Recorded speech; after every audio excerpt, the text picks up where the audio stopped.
guys, welcome to LOL starring Chris Smith, the best comedy show on Let There Be Radio. Why is that? It's because it's the only comedy show on Let There Be Radio. So, I have something I want to tell you all. It is a little known fact that in some corners of the multiverse, particularly those involving an overabundance of smog, gears, and bureaucracy, entire cities can evolve beyond reason, good sense, or even planning permission. One such place is even Greater London, a metropolis so vast, so inventive, and so thoroughly confused by its own progress. It's a wonder that anything gets done by accident or even murder. And that is Victoriocity of Greater London, a city so vast, so perplexing, and so great you could butter it on toast with a nice side of jam. And with it, I have such creators of the show who are pretty much so brilliant, so enticing, and pretty much the only ones behind what the city is going to be like, which is a worry in itself. Chris and Jen Sugden, thank you guys so much for being on the show. Hello there. Hello. How are you doing? I'm doing good. So, thank you so much for being at this business schedule, because I know you were just today at the Harrogate Literature Festival. How was that? Oh, very nice. It was very lovely. Nice. There was a lovely green room. Yes, we had mics, as much coffee as we could stuff into our faces. Yeah, which was quite a lot because we're quite a little bit sleep deprived with newborn. But yeah, it's lovely. We love Harrogate. We're both from Yorkshire. It's nice being back up here for a bit. It's gorgeous. Yeah. Well, you're up there right now promoting your recent book of Victoriocity, High Voltage, which came out earlier this year. I've listened to the book. I've loved it because it's listened by Mr. Peter Wicks, who was Yeah, he does an amazing audiobook reading of it. Yeah, he's true. So talk me through a little bit of that. So it's one thing having an audio show about Victoriocity, about even Greater London. What was the transition to writing about it, a full proper book about it? You want to go? It was really interesting because we came from sort of a live theatre background and then into audio drama first. To write Victoriocity, which is essentially it's a detective comedy set in this sort of huge version of London that spans the entire lower half of England. But because we'd come from, even though you're going from like live performance to just recorded audio, it's still a script. So you've just got dialogue. So in that sense, it wasn't that much of a change.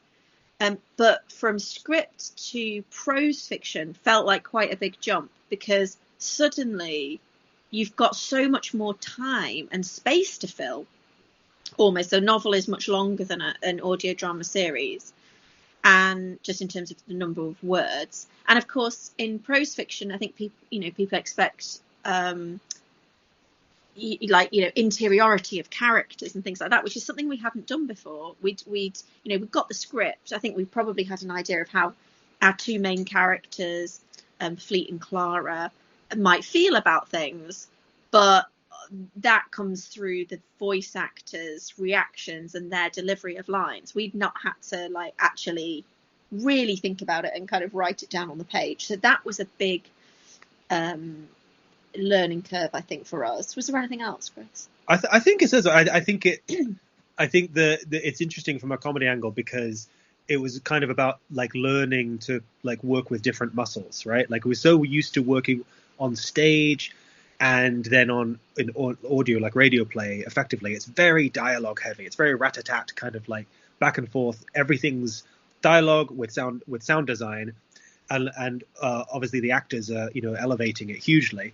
So with prose, you don't have the actors. You have to do a lot of that sort of emotive stuff yourself and make the dialogue even clearer.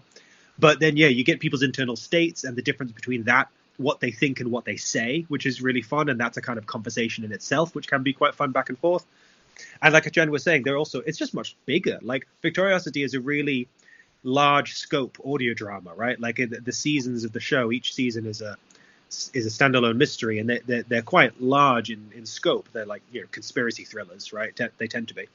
But the book, High Voltage, is much larger again, but just because of the size of how large novels are. So there are some sequences where one of our characters, Clara Entwistle, a journalist, journalist, finds herself on the east coast of London, which is, I don't know, where is it? Was it Folkestone or somewhere down there? Felixstowe. Felixstowe, where the engineer army of Isambard Kingdom Brunel are building this monstrous project. And I don't want to spoil what it is, but like, you know, it's nothing like she's ever seen before, and we can spend like a really long time kind of building up to it, the suspense, before finally seeing it, and then over time seeing what it does. And you know, we can spend a whole chapter on that. And there's something really fun about like luxuriating in the space that a novel gives you, which we do. You know, we take our time with the show sometimes as well, but they're different speeds, it's different media. It's just really fun to kind of like, you know, it's like a different sport almost, you know, but all kind of, you know, different ways of playing with the same world that we love playing in, and, you know, just trying to, you know, make people laugh just in, you know, from different angles. Which I absolutely love. I mean, because Victoriocity, just in case anyone doesn't know, which is a very strange thing to listen to this, Victoriocity is, like you said, a comedy podcast set in Victorian England and even Greater London, where, I mean, the inspirations I love about this show is that it is almost in the sense, in terms of its writing, its characters, everything, quintessentially British. Because you get like a sense of like influences like Terry Pratchett in there, of like Douglas Adams, of like the kind of humor that's like over explanation of the most bonkers rubbish that you could come up with of what life could be like. Yeah. I mean, not to go to sports, but there's stuff involving like the circus in there, an entire town dedicated to a workforce, like Oxford and Cambridge rowboat. Oxford and Cambridge started as just a really throwaway that joke. That was one throwaway joke. It was something like shame about Cambridge. Shame what happened to Cambridge and the rest of Cambridgeshire. Yeah. Or something like that. And then like in the next season, we're like, okay, I guess we'd better explain what that was then. And I think you thought that was funny initially because we live in Oxford, so it was quite funny to. Yeah, it's funny to make fun of Cambridge. Yeah. To suggest something bad had happened to Cambridge, and then it was like, okay, so what did happen to Cambridge? And I think you decided that basically the builders of the city had made a miscalculation with some dam, and it's basically flooded the entirety of Cambridge. So only one college physically survives because it's on a hill. Yeah. And the rest now are consigned to sort of flotsam-based learning in the sort of. But what I love about that is it's just that particular scene. It's just not just because the premise of it is ridiculous, because it is just, you know, Oxford and Cambridge students just on a boat, just everywhere, just going around. But also, it's entirely clever because there's a philosophical question debated in between it. So it's just like, look, they're very big. Oxbridge is big on the tutorial system, right? Like, so they're not going to let something like an apocalyptic flood that destroys their entire county get in the way of that. They're gonna get on boats and they're gonna continue the tutorials about ethical systems or whatever it is, while also trying to survive and living in this sort of Mad Max. That scene killed me every time. It just killed me. That was very fun. That scene is one of our favorites. It's in the middle of our season 3. Was it season 3? Season 3, like season 3, and it features very heavily Andy Seacombe, who's this wonderful actor who we were very lucky to get to come in and do that part. He played the Don who was doing the tutorial, and he's just a phenomenal actor. It was so much fun. Yeah. But you were touching it a little bit a while ago. It's like you say these things, it's like, oh, it's about Cambridge, and then it's like, oh damn, I've actually got to do something about this. It is that sort of mindset of like, you can't just say throw-away things because it's like, oh damn, we've got to actually do this now. Like, there's no lot of thought into these things. I think like we come from like our comedy. Our first steps in comedy were really through improv, right? And I think, like, you know, it's possible to kind of get a little bit too high church about improv, but like one thing that's very true is like ideas are gifts, right? Like if you have like an idea, you like somebody, if you know, will like if it's a fun idea, they'll bring it back later and they'll build on it. They'll do something with it. So we're always trying to kind of just have fun in the moment of the dialogue of characters in this world, like, and they know about stuff that's happened, right? We don't necessarily know about it. It's a Victorian megacity. Things are different there. So they refer to things, and we throw something out because it seems funny. And then I don't think we feel like we have to explain it. It's more we can later. It's like, oh, yeah, let's actually do something with that now. Yeah. Yeah. There are also some things that we've been challenged by fans to explain, and we can't. Like, Yeah. like what did you mean by that? And we have to think about that. Is it? Well, I know one fan was particularly good enough that they actually drew the map. They drew the map of Even Greater Yeah, London. yeah, exactly. Yes. Yeah, Big yeah. shout out to. Which I imagine you must have looked at and gone, what the heck? How is this? I did not imagine. Okay. Amazing, and it has a corresponding PDF document with locations included that were unplottable because they're mentioned, but we don't say exactly where they are. Yeah, so the map is every location in Even Greater London, which spans lower half of England. So every location we've mentioned where it is, they've annotated it with what we've done to that part of the country. Like Cambridge is flooded, for example, and Cornwall has its shipwreck museum, and the entire south coast is the pleasure coast, which is just enormous Blackpool, basically. Bristol and Cardiff are now one city called Castle, and they've sort of filled in the gap in between. They're filled in the Severn. Yeah. Well, it's amazing. It just says a lot because it's a show where I just keep, whenever I listen to it over and over again, I just keep thinking, man, I wish this was a TV show that I could just watch and see what these actually properly look like. That would be unfilmable, but no, it would be. But if Netflix is listening, as we always like to, or Apple TV, if they want the challenge. There's also a few animatics out there of the show which I know about, which are fun to watch. Oh yeah, the animatics are fantastic. One of the great joys really is sort of just discovering on Tumblr or Instagram a listener, an incredibly talented listener has created a map or done an incredible drawing of Fleet and Clara, or they've done yet an animatic, or just or crocheted Queen Victoria, and somebody else did a needlepoint sort of quotation that we'd written. Like it's just like it's lovely. They're it's so nice. Like I love that. That just makes you the feel dedication. Just absolutely. Yeah, it's such a lovely thing. Well, we talked a little bit. Let's get into the characters. So your cast is absolutely fantastic, with the top two, Clara and Fleet, being played by Layla Katib and Tom Crowley. Who I understand Tom Crowley, who's obviously well known for a lot of other things, but Golden Coast. But you met him at Edinburgh Fringe, didn't you? Yes, just total fluke. We happened to be performing. So Jen and we were in a comedy group, which was had developed from an improv group into a sketch and then a narrative comedy theatre group over time. And we were up doing our second tour of the Fringe, I think, and we were at the Underbelly, and Tom's similar group actually was sort of sketch narrative comedy, the Sad Faces, right? Was doing their show, and they were in literally the same room as us, like 3 hours later or something. So I think you met him flyering, right? We met each other flyering, exchanged war stories about the Fringe and like having to flyer and that kind of thing.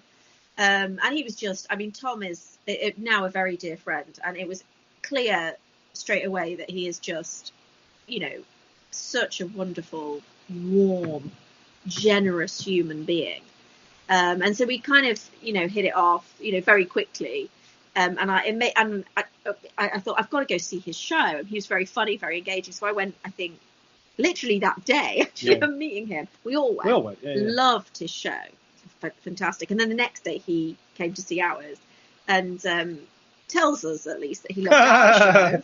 And then we kept in touch, and offered him the part of Inspector Fleet because he's just so he was just perfect for the role. Was that a thing where it's like the moment you were thinking of who should Fleet be, it had to be because Tom is perfect for the role?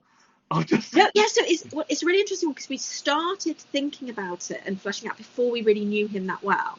And then we got to know him a lot better and realised he was really talented. And when we were like casting, because now what we do is our show is entirely listener funded. And we're extremely grateful for that. So we can pay people properly.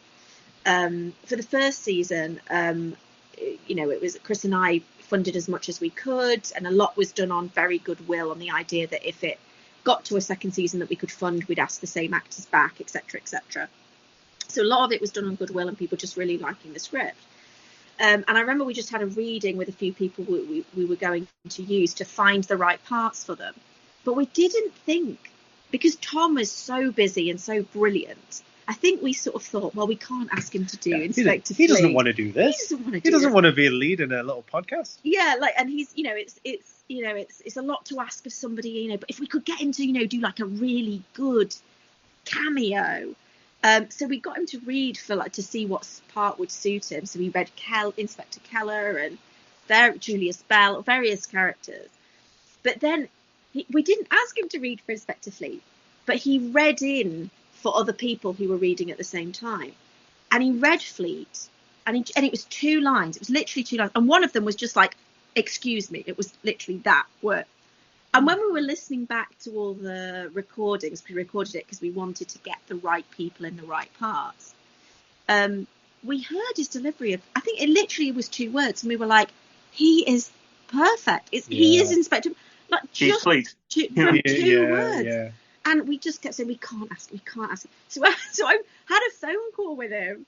And I think we were like, well, what kind of part do you fancy, Tom? Or something? And he said, well, I mean, I'd love to be Inspector Fleet. And we were like, what? Really? Okay. Oh right. Good. Twist my arm, don't you? Oh my God. Yeah. So he was delighted and we were delighted. And I think initially we just thought we can't ask it so much of it, his time, because he was already, well known for Woodin Overcoats and various other things. He's so, busy and brilliant. But we were absolutely thrilled. And he is perfect. And then Layla Khatib as Clara Entwistle is also equally perfect in that role. She's phenomenally good. Yeah, we know her through sort of Oxford's theatre circles, and she's done a bunch of shows, and we thought she was terrific. And she read in, and she has, as anybody who's listened to the show knows, she just has this beautiful voice. She sounds perfect for this very well-bred person from the north of England. Well, Clara Entwistle is from the north, but she's from such a well-off background, she doesn't sound like she is. But she's very well spoken. She comes out, but she gets all the humour, and they're both absolutely perfect for their roles. And of course, after the initial season, we're writing for them. You know what I mean? So we can kind of play to how they sound, and Well, I mean, we can't ignore the fact that you're still a cast, not including yourselves. You play Miss Burton, you play Inspector Keller. To Inspector Keller, who unfortunately, has some of my favourite lines in the entire show. You've got to write yourself the best. He gets some gifts of lines. It's true. Was it intentional that you two wanted to be in it, or was it just that you couldn't find anyone else and decided to do it? I think we had come from a performance background, although we prefer writing, and I think we'd always said we will cast the best person in the role, but we enjoy performing. And funnily enough, I wrote 2 parts with the view that I would play them because I loved them so much, Augusta Bell and Mrs. Hampshire from season 1. But when we auditioned people, the people who auditioned were just so much better than me. and for those roles, they just got them. You've got Jem Arrowsmith, an absolute freight train of talent, comedian, and Debbie McLean plays Mrs. Hampshire. And she's a professionally trained, brilliant actress. I mean, I didn't stand a chance. They were so good.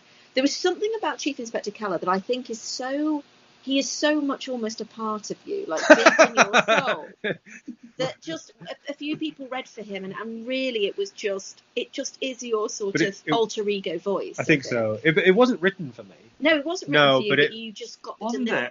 Yeah. I think there's something in Keller about the delivery. And because you write a lot. I write a little bit of Keller, but mainly Chris writes Keller. He's probably that sort of. There's something very deep and psychological about his attitude to the world. He's an unhinged maniac, right?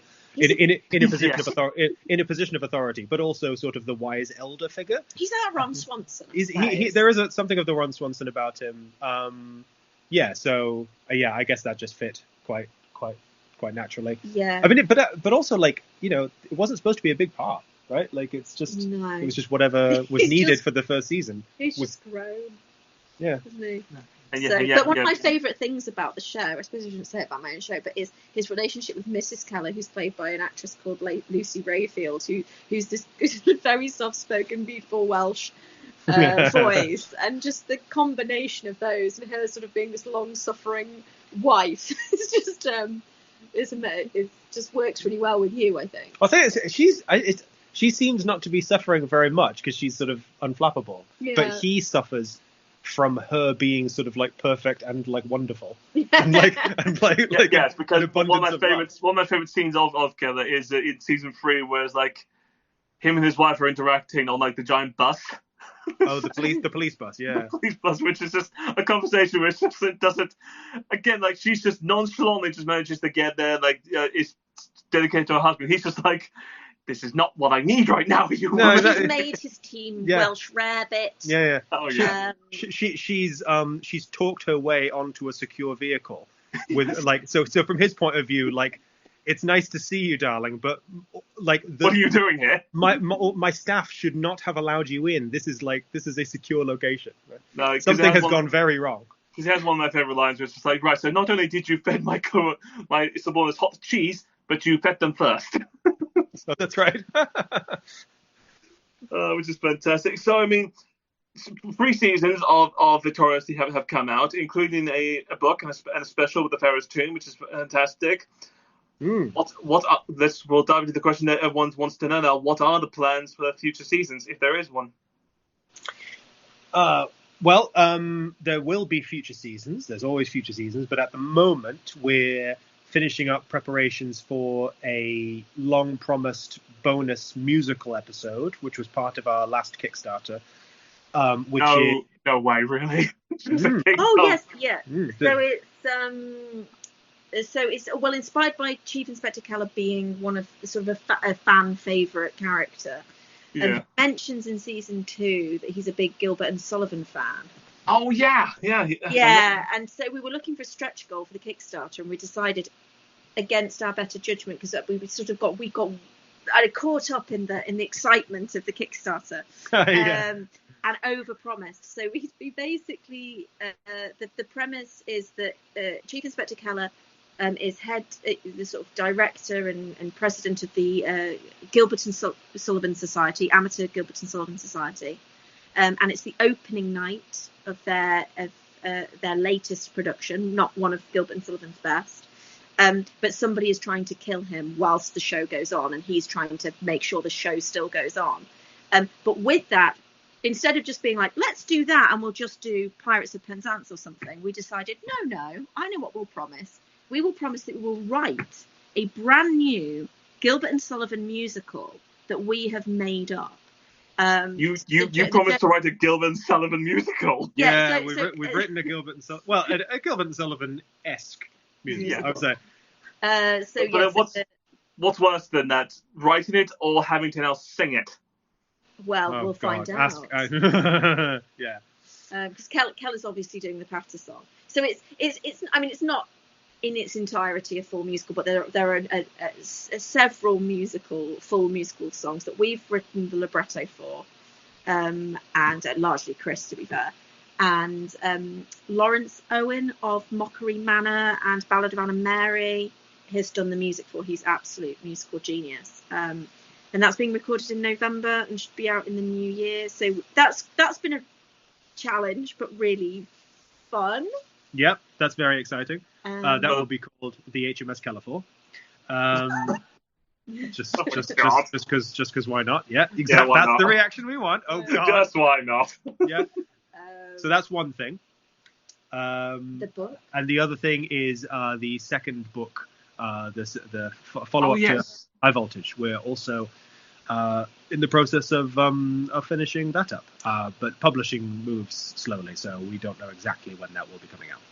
But hopefully the next year or so. Yeah. Can we say the title? Sure. The title is, you heard it here first, Goodfellows, and Fleet and Clara given an offer they can't refuse, in which they have to help one of the many sort of crime syndicates in the underbelly of the city solve a murder.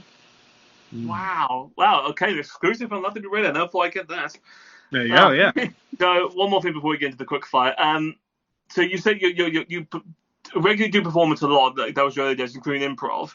Was a lot of the chances when you were writing something and then you actually heard it, was a lot of times we had to went, can we do it this way? And you went, no. Or was it like, were you happy to sort of let them make up their own lines, or like did you make up your own lines or bits into the show? What, when recording Victoriocity? Yeah, when recording. We tend to do a process that's like we record it as scripted. If somebody has another idea that they want to try, we'll try that too. And often, like, you know, we take feedback, right, like, you know, from everyone, because like we're not precious about these things. So, and some things have been rewritten in studio because like the joke wasn't quite landing. We'd figure it out with, you know, like very quickly with pen and paper. Like, so it's all very there's like it's very high effort, but like, you know, we script things within an inch of their life, and we revise and revise and revise, but also we try to get a bit of that sort of improvisational energy in there as well. And then of course, when you're in the editing suite, there's even more like editing to be done, and sometimes things change a little bit. You go back and record something slightly differently because you in the edit it didn't sound the way, you know, or you realize it's, you know, there's a discontinuity or something like that. So it's not finished when we finish the script by any means. Like there's always a, you know, quite a bit of change. Yeah, I think so. In terms of just actors improvising, there's not huge amounts of improvisation on the day, but we will try and for each scene do a loose take where lines might get slightly changed, or Tom might just improvise like a riposte to something that'll make it in. I think the main little sections where you tend to get a little bit of improvisational play is with Queen Victoria and Prince Albert. They're bickering back and forth. Yeah, they're bickering back and forth. Ida and Nathan are brilliant. They're a comedy duo, and actually we're part of our live comedy theatre group as well, so we know them very well. And they've worked together for so long, for so many years, and we're just so perfect as Prince Albert and Queen Victoria that they're bickering back and forth. They often will slip in a little line that's just so golden we'll want to keep. Yeah, that stuff's really good, but in scenes, because like the show is structurally a detective thriller, there's a limit to how much you can go play around with the dialogue, right? Because like, you know, the plot has to work. It's just finding a balance. Yeah. Well, I mean, another thing with that is that it is quite a wordy audio series in the sense there's a lot of dialogue that a lot of people have to sort of explain or have to go through. Has there ever been any particular passages or any bits where you were just like, when you wrote it out, you were like, oh, I really wish I didn't have to write this because I'm going to have to say it, aren't I? No, but we should have realized what tends to happen is with the narrator, our wonderful narrator Peter Ray gets probably the hardest job in the show, which is to read these incredibly ornate, sort of like, you know, multi-layered introductions to new locations or new concepts or anecdotes or little vignettes about the world. And because it's not dialogue, we can get quite intricate with those, and they sometimes are really hard to act. And there's a good, you know, few meters of cutting room floor like tape of just him like cursing our names, right? Unpublishable, like, you know, well, you say that. Stuff. You say that. I mean, it is unpublishable, but for season 1 Kickstarter, I think we did like a one of the rewards was like a little blooper reel, and I think the last like sort of 5 minutes is expletives from Peter Peter Ray. Yeah. So yeah, because he gets some of the jokes that are very fun to write, which are like it's a compounding joke, and that only a narrator can really do, because you're explaining something and then you build on it and you build on it and you build on it, and there's some kind of payoff at the end. But they can be really hard to say, and of course, you know, you have to get it right all in one go. And then there's the upcoming Patter song that Chris has written for himself. So that's Karma. This will be Karma for you. Yeah. Because that is very fast. And when Lawrence emailed us the sample, he says, "This is very hard, as I'm sure you know." Very hard to sing. So that's our modern Major General equivalent. Oh my God, that's good. I mean, because it's not. I imagine it's not just you that's going to be singing. You've also got the rest of the cast doing their bit. We've got people in. Well, not the usual cast mainly. So Clara and Fleet are backstage solving the mystery and occasionally darting onto stage.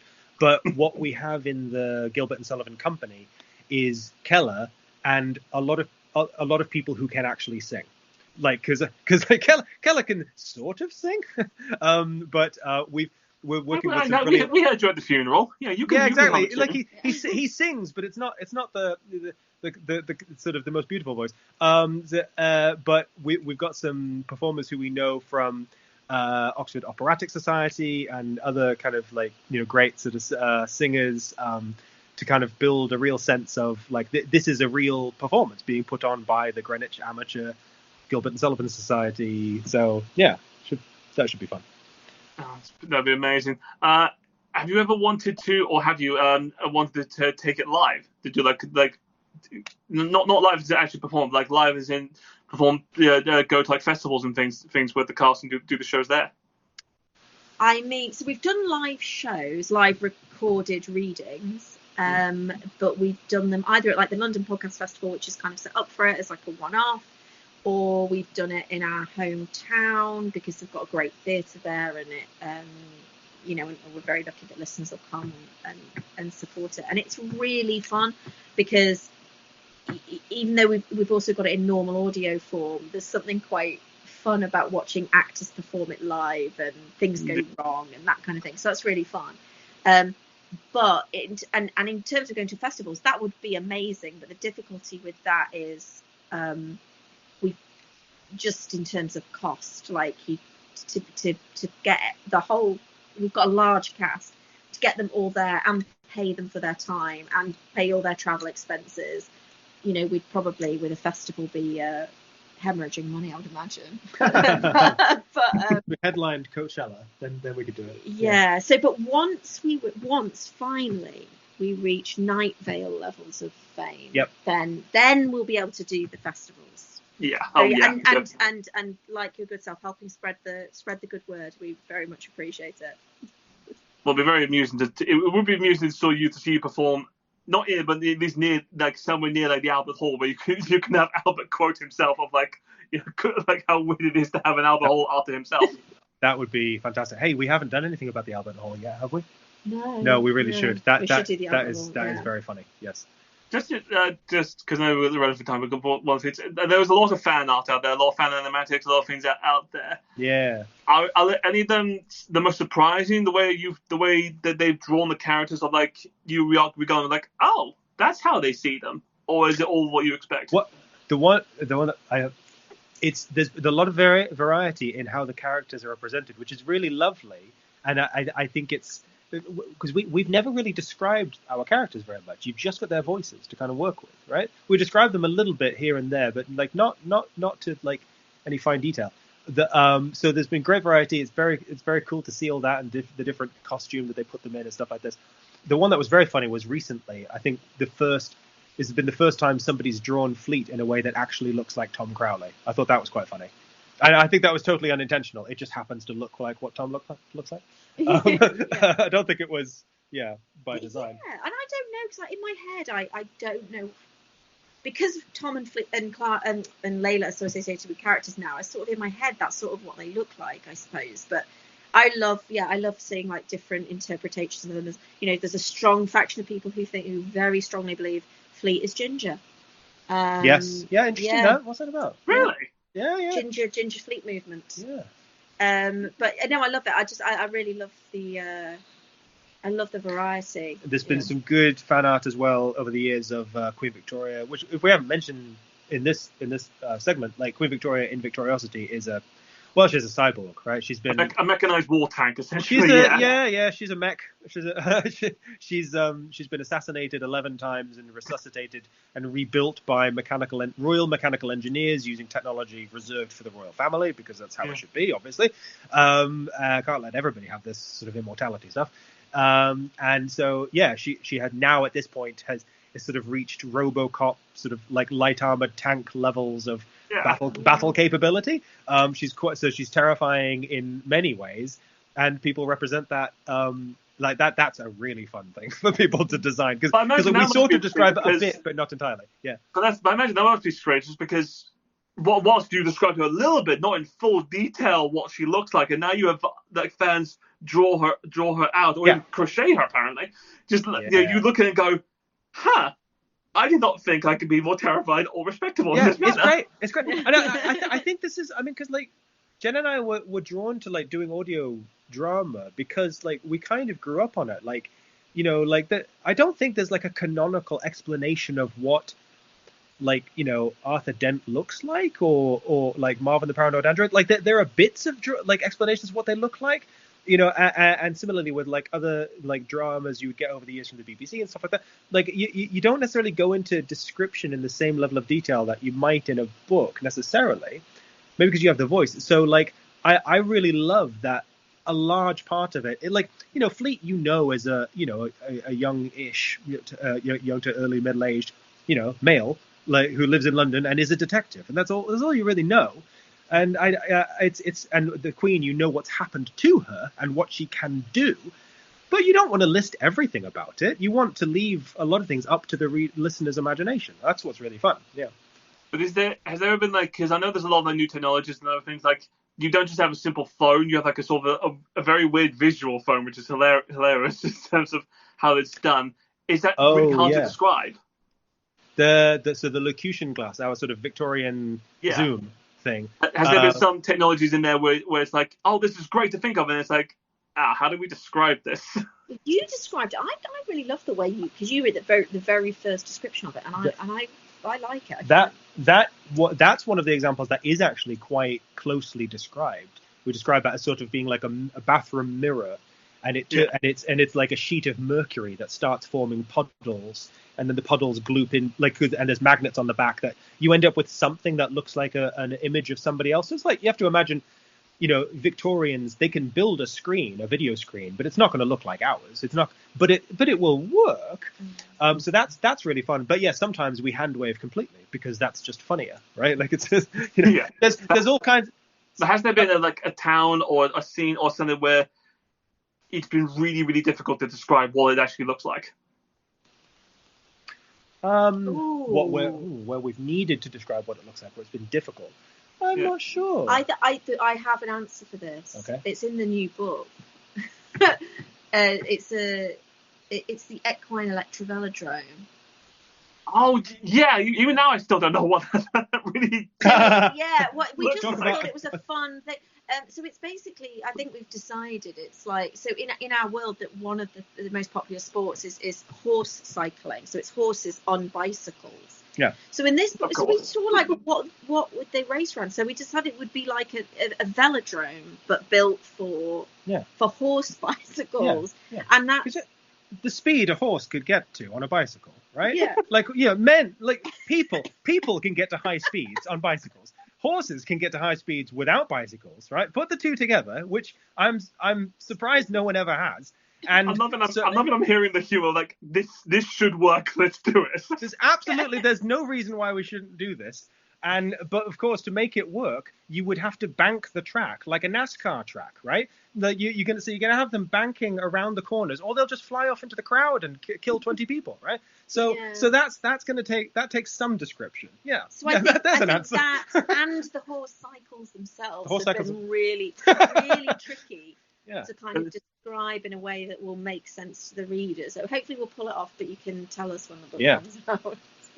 I mean, is that up there on this is the most bonkers idea we've come up with for this show? Oh, that is pretty bonkers. Horses on bicycles. That's quite high up there. I mean, but I mean, we, you know, in season 2 we had a circus in the sky, right? Yeah, In the most bonkers stuff actually might be, some of it is in season 1.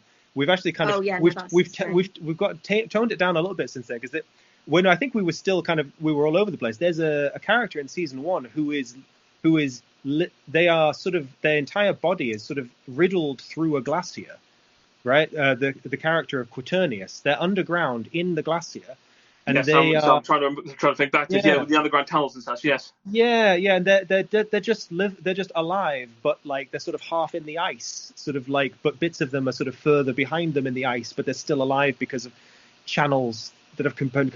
That's really weird. That's quite strange. Just looking like, we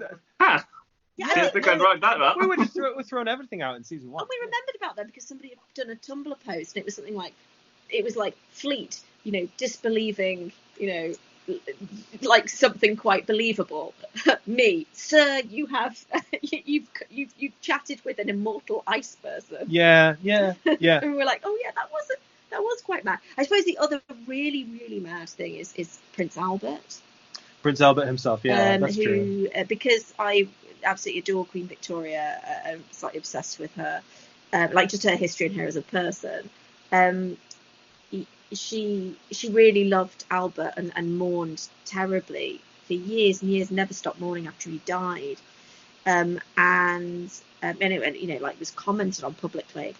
And we thought, okay, well, in this world, often with our stuff, it's what if if the Victorians had had this technological capability that we've given them, what would they have done? And I think I decided that if Queen Victoria really was like turned into some sort of cyborg, and there was the technological capability to do it, I think she would have had Albert's consciousness absorbed into her own body, so he could be immortal for all time with her. And I also think whether he liked it or not. Yeah, whether he liked it or not. And I think he'd be a little bit miffed about it. It's a loving but also pretty dismissive relationship now. Yeah. So it's so I think that's a pretty mad thing and a really bizarre. Like I think we explain it quite well in the series, and people love it as an idea. But when we don't explain it at all. We just say it to happen, about as much as we did just then. Yeah, no, I know. Sorry. What I mean is, we introduce it. Sure. Yeah, okay. Yeah. And listeners really got on board, and they really like it, and they love that relationship. Yeah. But I think it is something when you try to explain to people that this is a part of the world, it does make what we write sound utterly insane. You can't lead with that. You can't lead. No. We lead with really big London. Really big London. People are okay with that. And then if you're still listening, 45 minutes in, we can get into the Prince Albert's immortal, living inside the cyborg body of Queen Victoria. Yeah. If you're still with us, right, then then you're ready. I do love that, because there are some with Victoria. There are some where it's just like, you don't have to know how she got there really into detail, but it's just a little like. Yeah, okay, I'll accept it. That's just the way it is. Absolutely, just gotta go with the flow sometimes. Yeah, absolutely. Because this is very much a steampunk kind of a world that you have built, which I absolutely love. Because you don't get that a lot now these days. I mean, we're drawing on all different sources. There's obviously there's not even that much steam. There's the infinite energy from this electrical sort of Tesla punk tower. Yes, but in the sense of it being technologically advanced Victorian, there's lots of different ways to explore that, and what would they do, like Jen said. All right, well, I know we haven't got much time there, but let's go for the quick fire rapid fire questions that I ask every podcast shows. So Great. Let's just have some fun with this, and I'll give as much leeway as possible, and I'll add my own to it if it helps. So please. Yeah. Okay. Easiest episode to write. Easiest episode to write. Maybe the.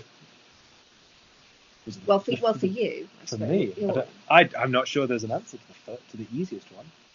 The first one, before we even thought that hard about where we were going, or possibly that. I think my easiest one is season 3, episode 3, which is the sort of the weird Bishop's Bromley.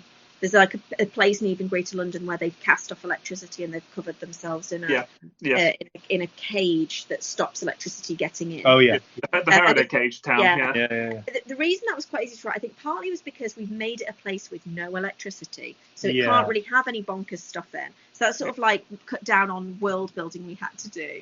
But the reason I think it was quite easy is it ends up in this sort of Crucible style accusation scene with these kind of creepy villagers that is quite a big bulk of the episode, and I had such a clear idea, I think, of what we wanted that to be. Right.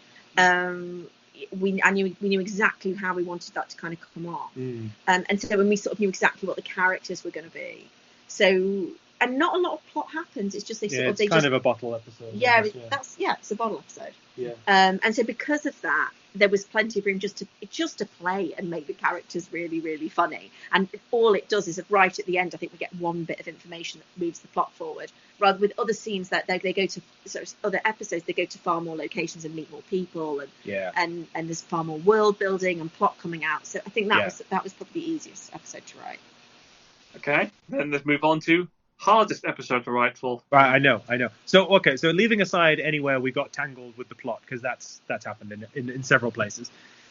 The hardest, I imagine, if not the hardest, one of the hardest ones was also in the last season. the episode which is set almost entirely on a train. No, not almost entirely. The second half is on the train.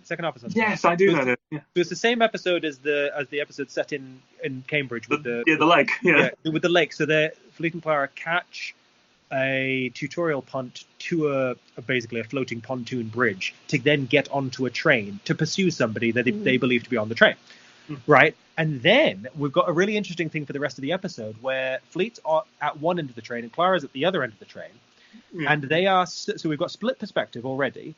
And they are searching for somebody from either end and meeting in the middle, and then eventually finding somebody and chasing up and down the train. So this required a map of the train because we were going to go to the same places. We're starting at either end and we're meeting in the middle. So we're seeing the entire train. We can't just mess about and say we're somewhere else now. So we have to see the entire train. And we go backwards and forwards through it, and it has to be in the right order. Because if you go to the front and then turn around and go back, you're going to be next to the front. You're not going to be somewhere else. So there's all these little scenes, these little vignettes that are happening in all of these other carriages. There's a Poirot-style denouement taking place in one of them because there's a... It takes too long trying to set up. It takes far too long. So they just he's just bloviating endlessly. So there's Orient Express style mystery happening in one of the carriages. There's a viewing gallery at the front. There's a dining car in the middle. There's a gift shop. There's a locution call booth thing where Chief Inspector Keller is on the phone and Fleet's listening to begin with and then leaves and comes back and Keller's still going. So there's like 10 different stories as well as the actual main plot which we're supposed to be following. And so keeping track of all of that in place while also developing these vignettes, to escalate in the way that sort of little sketch stories should. That was really hard, but it was. It's come off well. It's very very rewarding. It came I know, because that is like an absolutely fantastic scene. Because the whole Poirot stuff. There's a couple involved in a towel that suddenly gets involved in there. The people having a secret tryst. Yeah, absolutely. Yeah, it's good stuff. Okay. Yeah. Moving on. So, easiest character to write for.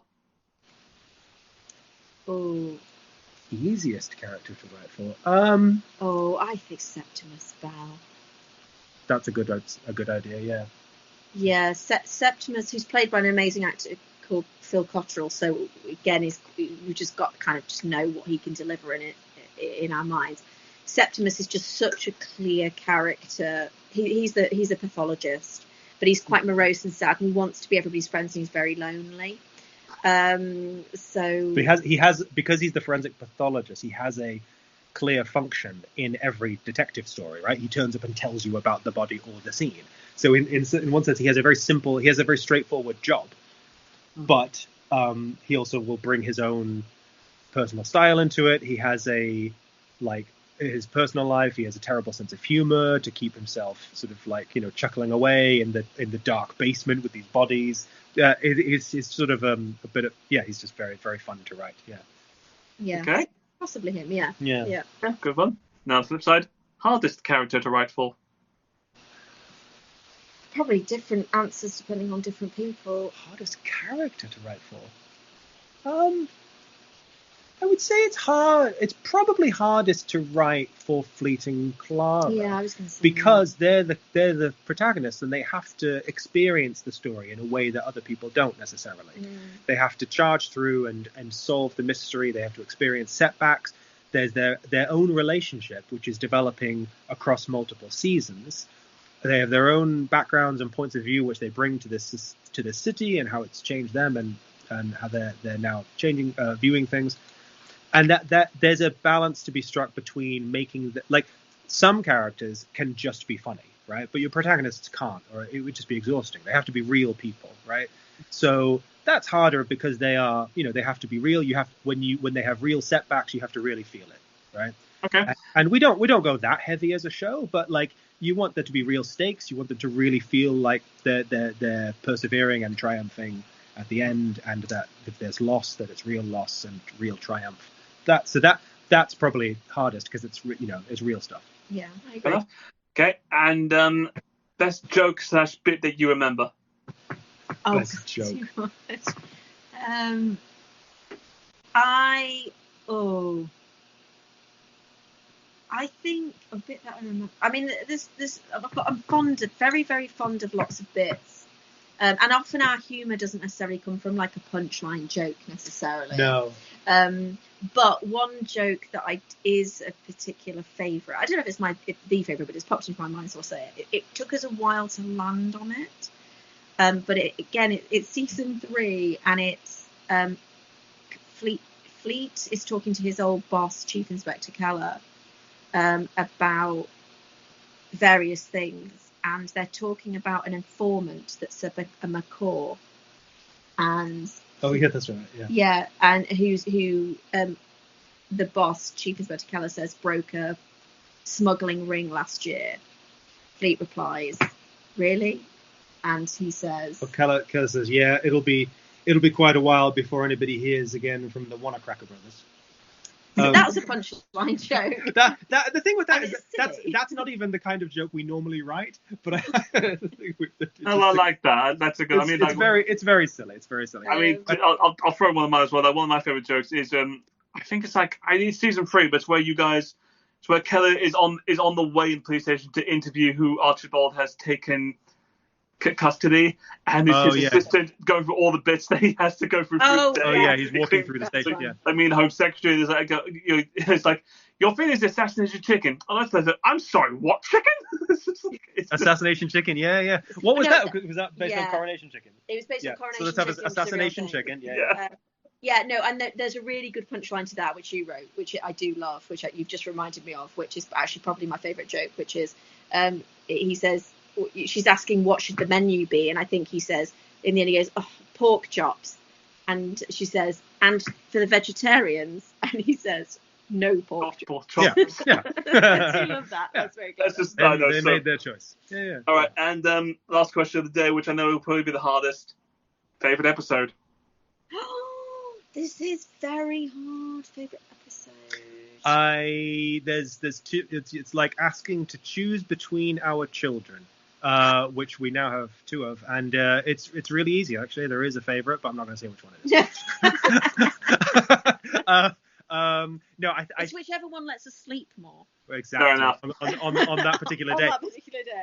No, there's too many good episodes. The episodes that we're fond of, but I would say I'm the one that's coming to mind right now is the last episode of season 3, which is the last episode that's gone out on the main Victoriocity story feed so far. The reason just being because the culmination of the mystery, the actor who plays it, he does this wonderful performance of why what's happened, and also we get a really nice arc from one of the minor characters.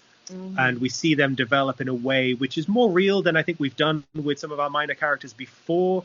I don't want to spoil that because it's an interesting subplot, but also because it clearly cues up a separate set of stories for that character. So that seems really fun to me. We had a lot of fun with how that character develops from where they start to what they have decided to go off and do at the end. That sounds really vague. I'm sorry. No. It would be spoilers if I said anything more, but it's just fun. Yeah. I think my favourite episode, although again it is really hard to choose, is season 2, episode 4, which is the circus. Oh, that episode. Yeah, that's fun. Yeah, the circus is great. Yeah, a sort of a flying circus. We meet some really good characters. In the circus themselves, like this really sad like circus owner who's just having a really hard time because it's really hard to run his circus, and it's just like people just keep getting injured, and they're looking for somebody, and it's the birth of the Church of the Mechanical Man. So our fleet in season 1 has basically it dies and is sort of revived by Queen Victoria's mechanical engineers. And there's a sort of quite a fun moment where a vicar meets him and recognises him and thinks and realises he's basically like Jesus. He's been resurrected. And that's really fun and led to a really fun kind of concept in our world, which is the Church of the Mechanical Man. But also that episode has, it's really fun. It's got like a big top scene and it's got a strongman scene. But the end of that episode might be probably the best twisty cliffhanger thing we've ever done. And we remember we performed it live, and the live shows for season 2 came out before the show on the main feed. And I remember that, like, I think it's quite a funny episode. So the whole audience, they were laughing all the way through. Yeah. And the final twist, which is right at the end of the episode, the audience went silent. Well, they gasped in unison and went completely silent. And it was just like, it gave me goosebumps. And I think for that reason, probably that's my favourite episode. That was fun. Yeah. I love that. I mean, I got two. My one of them will always be the train in Cambridge, which is just because it is just bonkers in every aspect of it. It's brilliant. Sure. But also the finale of season 2, like how you resolve everything. Oh yeah. Season 2 finishes with a chase along a boat trying to escape to enemy territory. Yeah, because no spoilers, but there is an animatic of that bit, which is hilarious, which will just show. That is great. Yeah. That's a really fun episode. That's true. Yeah. All right, Chris Jen, I have taken so much of your time, and it has been an absolute pleasure. Thank you. It's been great fun. This is so much fun, and sorry, we. No, we can't make it longer. We've had. I know. I wish I could have you here longer, but you've got 2 young kids who need more attention than I do.